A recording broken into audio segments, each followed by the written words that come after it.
Assalamualaikum warahmatullahi wabarakatuh.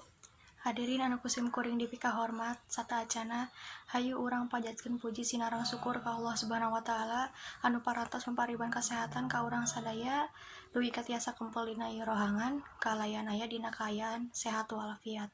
Shalawat sinarang salam mugia salamina nganteng ka junjungan Nabi Muhammad sallallahu alaihi wasallam ka para kulawargina sareng ka sobat-sobatna. Tina danget ieu tepangkeun wasta abdi salsafe bila andiani ti kelas 11 MIPA 4. Sim kuring nganggem pancen janten panumbu catur teu hilap ngahaturkeun rewu nuhun ka para pangjejer sarta pamilon anu parantos kersa hadir dina ieu kumpulan kanggo medar sareng ngadiskusikeun ngeunaan ngajaga kasehatan salami pandemi COVID-19. Begituna hayu urang sasarengan munajat ka Allah mugi acara ieu dipaparinan rahmat ku aosan basmalah. Para pangjejer sareng pamilon anu kusim kuring dipihormat ka para hadirin sata acana pribados bari nepangkeun saha anu janten pangjejer dinten ieu. Anu kahiji diantawisna Hanida Arimawati asalna ti Kadipaten Bogor kaping 8 Februari 2004 nyaeta mangrupikeun siswi SMA N Hiji Majalengka kelas 11 MIPA 4. Wilujeng siang hatur nuhun kana kasumpinganana.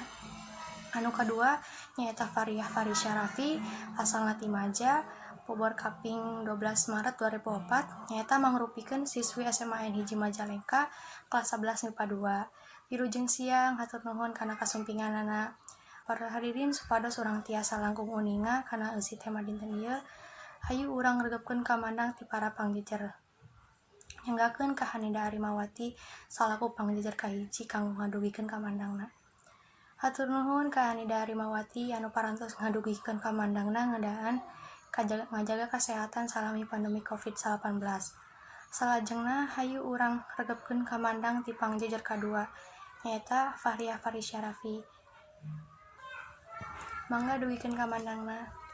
Hatur nuhun ka pangjejer anu kadua anu parantos nambihan wawasan urang sadaya. Mantena parantos ngabahas kumaha carana ngajagi kasehatan salami pandemi COVID-19 ieu. Ku jalan sing sering ngumbah panangan, nuang-tuangeun anu seueur gijina, ngajaga fisik tur social distancing jeung sajabana. Teu karaos ieu acara teh parantos rengse. Alhamdulillah ieu acara teh kawit dugi ka rengse parantos kalaksanakeun kalayan lancar. Ku kituna hayu urang sasarengan nutupi acara ku aosan hamdalah sasarengan. Alhamdulillahirabbil alamin. Sim kuring salaku panumbu catur sareng sapara kanca nedasi hapunten saageng-ageungna pilih aya cariosan anu teu sapagodo sareng manah saderek sadayana. Wassalamualaikum warahmatullahi wabarakatuh.